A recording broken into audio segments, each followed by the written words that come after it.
नमस्कार, वंदे मातरम। मैं हूं श्यामगिरी। आप देख रहे हैं हमारा चैनल मुद्दा भारत का।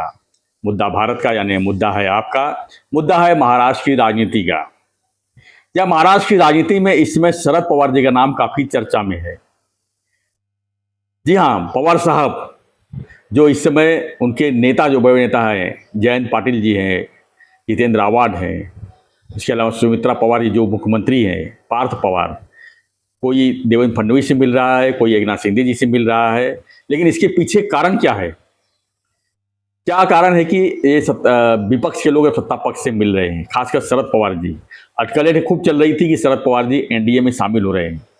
उधर पवार साहब की बेटी सुप्रिया सुले जी ने साफ साफ कहा है कि हम एनडीए का समर्थन करते हैं बिल पास करने में, यानी कि महिला आरक्षण बिल और जो सांसदों की संख्या बढ़ाने की बात हो रही है उसमें।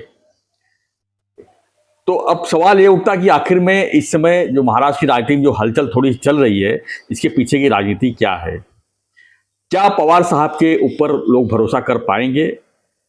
आखिर में एनडीए में बीजेपी पवार साहब को किन शर्तों पर लेगी, उनके लोगों को किन शर्तों पर लेगी? देवेंद्र फडणवीस से मिलने पहुंचे पार्थ पवार और सुमित्रा पवार जी के साथ।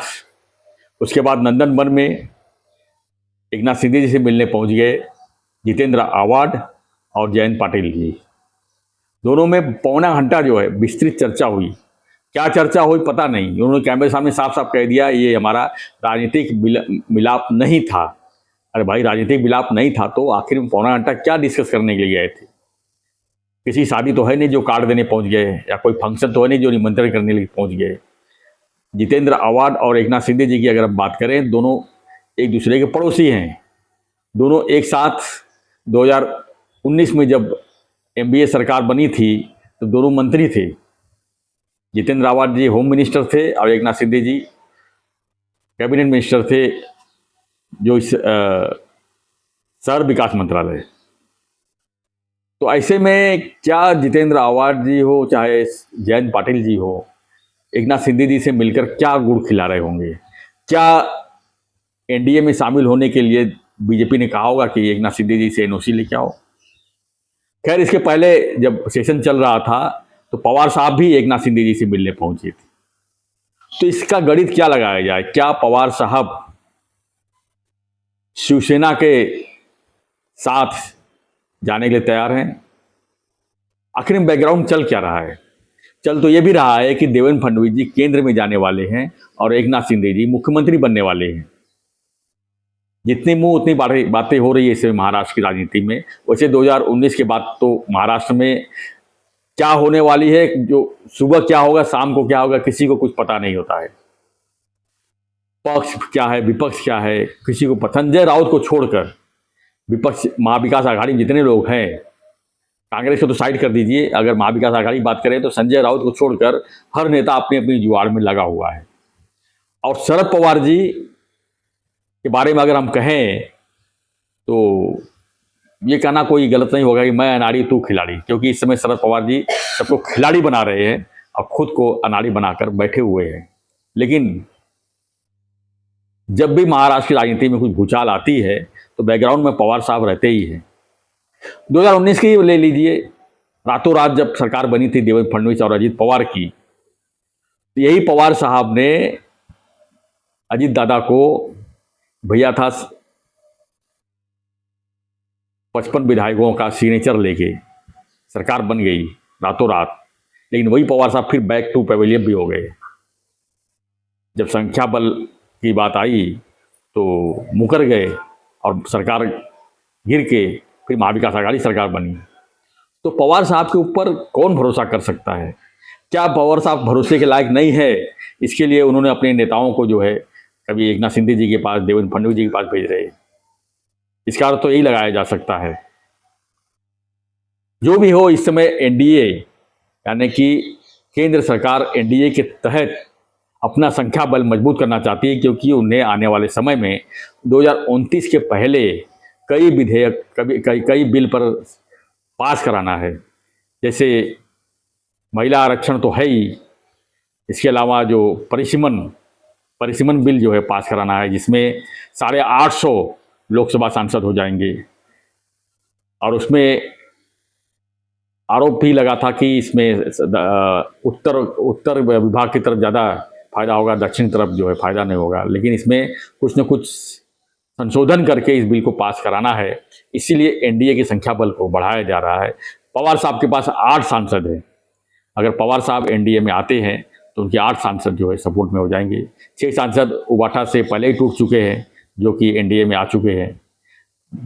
पश्चिम बंगाल की अगर हम बात करें तो वहाँ से भी जो 20 सांसद टूटकर एनडीए में शामिल हुए हैं। इस संख्या बल जो बढ़ रही है, इसका कारण यही है कि 1/3 मेजोरिटी बीजेपी को चाहिए अपने बिल पास कराने के लिए। लेकिन उसके पहले की जो गणित चल रही है, उसके पीछे क्या राजकारण माना जाए, खासकर महाराष्ट्र में। महाराष्ट्र में देखा जाए तो विधानसभा की जो सीटें हैं, इतनी संख्या बल है बीजेपी के पास तो उन्हें किसी की ज़रूरत ही नहीं है। लेकिन पवार साहब के जो 10 विधायक हैं और उद्धव ठाकरे जी के जो 20 विधायक हैं, उस पर भी नज़र लगी हुई है। तो हम जो है कल का जो विषय था कि जितेंद्र आव्हाड, जयंत पाटिल जी जो एकनाथ शिंदे से मिले और सुप्रिया पवार जी पार्थ पवार के साथ देवेंद्र फडणवीस जी के साथ मिलाने लेके गई, इसके अंदर की जो गुफ्तगू है, क्या चल रही है, वो हमारा खास विषय है आज की चर्चा का। तो एक बात तो तय है कि पवार साहब चाहते हैं कि एनडीए में उनकी जो पार्टी है शामिल हो जाए, क्योंकि विपक्ष के पास कोई दम ही नहीं है। 2029 की अगर हम तैयारी की भी बात करें तो जिस तरह से पश्चिम बंगाल में एक राजनीतिक भूकंप हुआ और जिस तरह से बीजेपी ने सत्ता हासिल की, एक तरफा जीत हासिल की, उसको देखते हुए बीजेपी का मनोबल तो काफ़ी हाई लेवल बढ़ा हुआ है। और ऐसे में बीजेपी चाहती है कि जो बड़े से बड़े बिल है, छोटे से छोटे बिल है, उन सांसद में किसी भी हालत में पास करा लिया जाए और इसके लिए एनडीए को किसी भी हालत में मजबूत स्थिति में लाया जाए। तो महाराष्ट्र सबसे आगे है, पश्चिम बंगाल तो पूरी तरह से टूट गई, बचा महाराष्ट्र। क्योंकि महाराष्ट्र में जो अगर हम बात करें लोकसभा की, यहाँ पर 48 में से बीजेपी के पास सिर्फ 8 सांसद हैं। अभी शिंदे साहब के पास 13 सांसद हो गए हैं, 7 और 6 13। तो यहाँ पर 48 अगर सांसदों में से 40 सांसद अगर हो गए तो बहुत अच्छी बात होगी बीजेपी के लिए। दूसरा, उत्तर प्रदेश जहाँ पर 38 सांसद हैं समाजवादी पार्टी के, ये भी टूट के कगार पे हैं। वो खाली देख रहे हैं कि उत्तर प्रदेश में विधानसभा चुनाव है जो जनवरी में, उसके बाद क्या होता है। यानी वहाँ पर अखिलेश तो सीधी सी बात है, और उनकी इस तरह की स्थिति नहीं बनी हुई है कि योगी के सामने अखिलेश जी की जो सबसे बड़ा विधानसभा क्षेत्र है उत्तर प्रदेश का, 500 कुछ सीटें हैं, उसमें से अखिलेश जी कुछ बाजी मार पाएंगे या वो सरकार बना पाएंगे, वो तो गिरना ही है। यानी कि वहाँ बीजेपी हैट्रिक मारने ही वाली है इस साल। और हैट्रिक मारने के बाद जो 38 उनके सांसद हैं, वो ऑपरेशन लाल टोपी के अंतर्गत बड़ा खेल वहाँ पर होने वाला है उत्तर प्रदेश में, और इसकी पूरी जिम्मेदारी अमित शाह ने योगी जी के ऊपर डाल दिया है। अगर योगी जी सक्सेस हो जाते हैं 2027 में अपनी राज्य को बचाने में, और जो विधानसभा जो सीटें हैं उसे बढ़ाने में अगर कामयाब हो जाते हैं, तो ऑपरेशन लाल टोपी तो कंफर्म है। उसके बाद जो है स्थिति जो है, और जो है बीजेपी में अपने आप लोग जो है शामिल होते जाएंगे। बीजेपी का मेन टारगेट तो ये भी है कि जो क्षेत्रीय पार्टियां हैं उनको कमज़ोर कर करके उनको तहस नहस कर दिया जाए। बचा कांग्रेस, यानी कांग्रेस और बीजेपी दोनों ही आमने सामने रहेगी। अब कांग्रेस की क्या स्थिति है सभी को पता है। थर्ड ऑप्शन बीजेपी किसी को बनने देना नहीं चाहती है। आपको ख़त्म कर दी, टीएमसी को, तृणमूल कांग्रेस पश्चिम बंगाल से ख़त्म कर दी है। महाराष्ट्र में भी जो शिवसेना थी उसके 2 टुकड़े हो गए हैं, एनसीपी के 2 टुकड़े हो गए हैं, सब आपस में लड़ रहे हैं। उसके बाद दक्षिण में है तो वहाँ पर भी कुछ ना कुछ चमत्कार होना ही है, क्योंकि अभी आने वाले दिन में कर्नाटका में भी चुनाव होना ही है। तो ऐसे स्थिति में अब जो है बीजेपी किसी भी हालत में एनडीए को मजबूत करके अपने सारे बिल पास कराने की फिराक में है। और शरद पवार जी चाहते हैं कि उनका जो समीकरण है राजनीति का वो मजबूती से चलता रहे।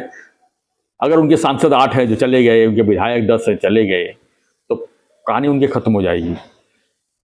अजीत दादा की पार्टी है,